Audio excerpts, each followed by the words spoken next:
இது யஜுர்வேதத்துடைய 31வது அத்தியாயம் புருஷ சுக்தத்தில் 10வது மந்திரம். இந்த மந்திரத்தை எக்ஸ்பிளைன் பண்ணுங்கன்னு ஒருத்தர் கேள்வி கேட்டிருந்தார். ரொம்ப ரொம்ப அருமையான மந்திரம். யத் புருஷம் வயத்ததுஹு வி அததுஹு கதிதா வி அகல்பயன். புருஷம்னா உங்களுக்கு தெரியும், பூர்ண பரமாத்மா, பரிபூர்ணம் பரமாத்மா. பரமாத்மாவில் எந்தவித குறைபாடும் இல்லை. அந்த பரமாத்மாவுடைய ஒரு பேர் புருஷம். யத் புருஷம் வயத்ததுஹு. இதில் 2 பாகம் இருக்குது. யத் புருஷம் வயத்ததுஹு கதிதா வி அகல்பயன், இது ஒரு பாகம். அடுத்த பாகத்தில் அஸ்ய முகம் கிம் ஆசீத் பாஹு கிம் உரு பாதவ் கிம் உச்சியத்தே, இது 2வது பாகம். 4 கேள்விகள் வருது. முதல்ல ஒரு சென்டென்ஸ் வருது, அதுக்கப்புறம் 4 கேள்வி வருது. முதல் சென்டென்ஸ் பாருங்கள். கதிதா பி அகல்பயன். கதிதாங்கிறது கேள்விக்கான சொல் தான், ஆனால் அது கேள்விக்கான சொல்லாக யூஸ் பண்ணல இந்த மந்திரத்தில் இறைவன். அந்த கதிதாங்கிற வார்த்தையில் கேள்வி இருந்தாலும், கதிதானா எவ்வளவு வகை அப்படிங்கிற கேள்வி இருந்தாலும் அந்த கேள்வியிலேயே ஒரு பதில் இருக்குது. தமிழில் கூட இதை நம்ம யூஸ் பண்ணுவோம். உதாரணத்துக்கு சொல்லப்போனால், என்ன வேலை பண்ணுறீங்க, ஒருத்தர்கிட்ட நம்ம கேட்குறோம் என்ன வேலை பண்ணுறீங்க அப்படின்னா, ஒருத்தரை பார்க்குறோம், முதல்ல இன்ட்ரடியூஸ் பண்ணுறாங்க, அப்போ நம்ம கேட்குறோம் நீங்கள் என்ன வேலை பண்ணுறீங்க. நார்மலாக கேட்குற கேள்வி. இதில் என்னங்கிறது கேள்விக்கான வார்த்தை இல்லை. அதே மாதிரி தான் கத்திதாங்கிறது கேள்விக்கான வார்த்தை. பட் சில சமயம் என்ன ஆகும், நமக்கு முன்னாடி இருக்கிற ஆளை பற்றி தெரியும். அப்போ என்ன பண்ணுவோம், என்ன வேலை பண்ணுறீங்க நீங்கள்.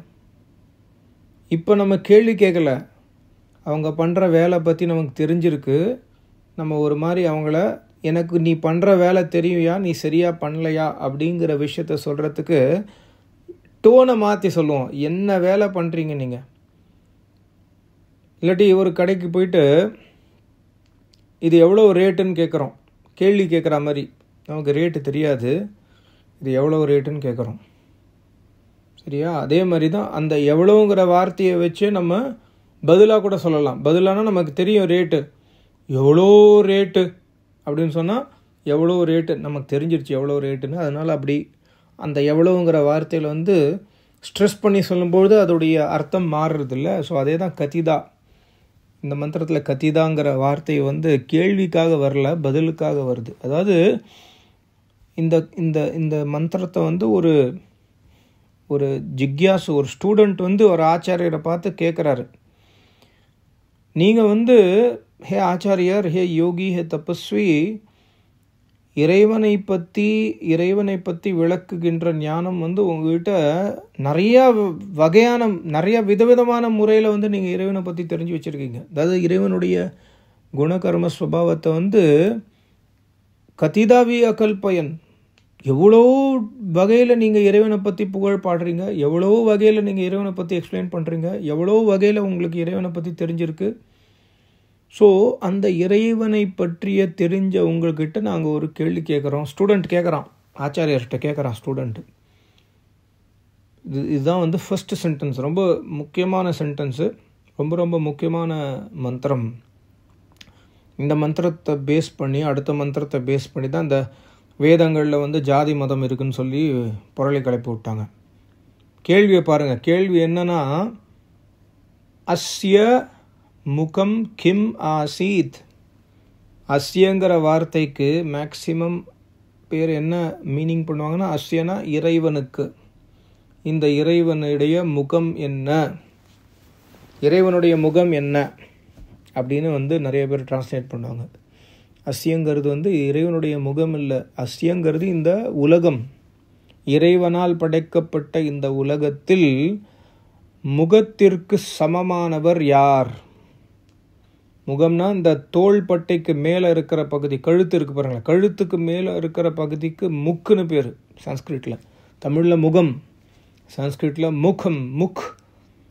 கிம் ஆசீத் முகம், தமிழில் முகம், சான்ஸ்கிரிட்டில் முகம். முகத்தில் பார்த்தீங்கன்னா முகம் ரொம்ப இம்பார்ட்டண்ட். எல்லாருமே ஒரு ஆள் பார்க்கறதுக்கு அசிங்கமாக இருந்தாலும், அதாவது ரொம்ப ஃபேட்டாக இருக்கார் ஒருத்தர், ஒரு பெண்மணியும் இருக்காங்கன்னு வச்சுக்கோங்களேன், ரொம்ப குண்டு.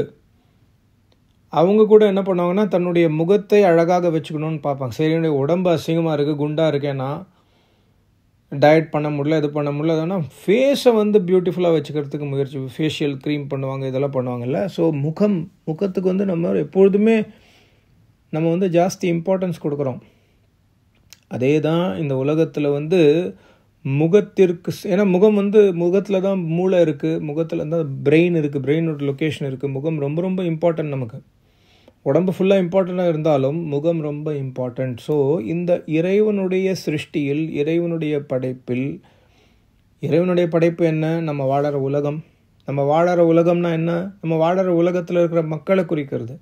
ஸோ நம்ம வாழற உலகத்தில் இருக்கும் மக்களில் வந்து முகத்தை போன்று எப்படி ஒரு மனுஷனுக்கு முகம் எவ்வளோ முக்கியமோ அந்த மாதிரி முக்கியமாக இருக்கிறது யார்? ஹே ஆச்சாரியர், விளக்குங்க எனக்கு. சிஷ்யன் கேட்குறான் ஆச்சாரியர்கிட்ட கேள்வி, முகம் கிம் ஆசீத், அதே மாதிரி பாஹு கிம். பாஹுனா பாகுபலி படம் பார்த்துருக்கோம் பாருங்கள். பாஹுனா வந்து தோள்பட்டை. இப்போ யாராவது ஸ்ட்ரென்த்து காட்டுன்னு சொன்னால் நம்ம என்ன பண்ணுவோம், கையை அந்த ஜென்ட்ஸ் என்ன பண்ணுவாங்க, கையை இப்படி இது பண்ணிட்டு வளைச்சி விட்டு மசில்ஸ் காட்டுவாங்க. அது பேர் பாஹு. மசில்ஸ் கையில் ஜாஸ்தி இருந்தால் நம்ம என்ன நினைப்போம், பலசாலி. ஸோ இந்த உலகத்தில் வந்து அஸ்ய பாஹு கிம், யார் வந்து பாஹுனா நம்ம பலத்தை காமிக்கிறது. பலம் எதை வந்து காமிக்கிறது? பலம்னா காப்பாற்றுறது. இந்த உலகத்தில் இருக்கிற மக்களை காப்பாற்றுபவன் யார்? இந்த உலகத்தில் வந்து முதல் கேள்வி முகத்தை போன்று சிறந்தவன் யார்? ரெண்டாவது வந்து உலகத்தில் இருக்கும் மக்களை காப்பாற்றுபவன் யார்? பாகுவை போல். பாகுவேன்னா தோள்பட்டையில் இருக்கிற ஸ்ட்ரென்த்து மாதிரி. ஸ்ட்ரென்த் யார்கிட்ட இருக்கோ அவன் என்ன பண்ணுவான், மற்றவனை காப்பாற்ற முடியும் அவனால். ஸோ அந்த கேள்வி வருது. மூணாவது கேள்வி என்ன? உரு கிம். உருனா வந்து முட்டிக்கு மேலே இருக்கிற பாகம், இடுப்புக்கு கீழே முட்டிக்கு மேலே இருக்கிற பாகம், தொடை. தமிழில் தொடைன்னு சொல்கிற பாருங்களேன், தைஸ்க்கு வந்து உருன்னு பேர். இந்த உலகத்தில் வந்து உருனா வந்து சுறுசுறுப்பாக இருக்கிறவங்க வந்து இங்கெங்கேயும் போயிட்டே இருப்பாங்க. நம்ம நடக்கிறதுக்கு ஹெல்ப் பண்ணுற பகுதி வந்து தொடையில் பலம் இருந்தால் தான் வேலை செய்ய முடியும். அதனால தான் பிரம்மச்சாரிகளுக்கு தொடை பலம் ரொம்ப அதிகம்னு சொல்லுவாங்க. யாருக்கு பிரம்மச்சாரிய பலம் இல்லையோ, நல்லா நோட் பண்ணி பார்த்தீங்கன்னா, நீங்கள் பிரம்மச்சாரியாக இல்லை, அதாவது அதிகமாக உங்களுடைய வீரியம், உங்களுக்கு ரஜம், அது பெண்களுக்கு வந்து ரஜசக்தி, ஆண்களுக்கு வீரிய சக்தி, அதிகமாக நீங்கள் அதை வந்து வேஸ்ட் பண்ணுற ஆளாக இருந்தால் உங்கள் தொடை ரொம்ப வலிச்சுட்டே இருக்கும். எப்பொழுதுமே தொடையில் வந்து வலி இருக்கும். அப்படி இல்லைன்னா அந்த தொடையில் வந்து டயர்ட்னஸ் ஃபீல் பண்ணுவீங்க தொடை பகுதியில். ஏன்னா தொடை வந்து நமக்கு எதுக்கு யூஸ் ஆகுதுன்னா வேலை செய்கிறதுக்கு. பிஸ்னஸ் பண்ணுற ஆள் வந்து பார்த்திங்கன்னா, வேதத்தின்படி பிஸ்னஸ் யார் பண்ணனா இங்கேயும் அங்கேயும் போய் சாமான் பொருட்களை வாங்கி ஒரு இடத்துல வாங்கி இன்னொரு இடத்துல வைத்து மக்களுக்கு வந்து பொருட்களை ஒரு இடத்துலேருந்து இன்னொரு இடத்துல போய் சேர்க்குற வேலை செய்யணும். அதுக்கு இங்கேயும் அங்கேயும் போகணும். ஸோ அதனால் அஸ்ய உரு கிம், யார் இந்த காரியம் செய்வாங்க? இந்த உலகத்தில் யார் இந்த காரியம் செய்வாங்க? பிஸ்னஸ் பண்ணுற காரியம் யார் செய்வாங்க? தொடையில் பலம் இருக்கிறவன் அந்த காரியம் செய்வான். அதே மாதிரி கடைசியாக கிம் பாதவ் உச்சத்தே. பாதவனா வந்து பாதங்கள், அடி பாகத்தில் இருக்குது. மேல் பாகத்தில் இருக்கிறது முகம், அடியில் இருக்கிறது பாதம். இறைவனுடைய பாதம் இல்லை, உலகத்தில் இருக்கிற மக்களில் வந்து பாதத்தை போல கீழ் இருப்பவர்கள் யார் அப்படிங்கிற கேள்வி. இந்த 4 கேள்விக்கான பதில் அடுத்த மந்திரத்தில் இறைவன் சொல்லுவார். அந்த இறைவன் சொல்கிறது வந்து ஒரு ஆச்சாரியர் மூலமாக சொல்ல வைப்பார். இப்போ இந்த இடத்துல கேள்வி யார் கேட்குறாங்க? மாணவன் ஆச்சாரியர்கிட்ட கேட்குறான். அடுத்த கேள்வியில், அடுத்த மந்திரத்தில் அந்த ஆச்சாரியர் மாணவனுக்கு பதில் சொல்லுவார். ஏன் இதை தெரிஞ்சுக்கணுன்னா, நம்ம வந்து இப்போ இந்த கடைசி வார்த்தை தான் பெரிய சச்சரவு நம்ம நாட்டில். சூத்ரன் சொல்லி கடைசி வார்த்தை பாருங்கள், பாதோ கிம் உச்சத்தே, யார் வந்து கீழ்த்தனமானவன். அதுக்கு அடுத்த மந்திரத்தில் வரும் பதபியாம் சூத்ரோ அஜாயத்தன் வரும்.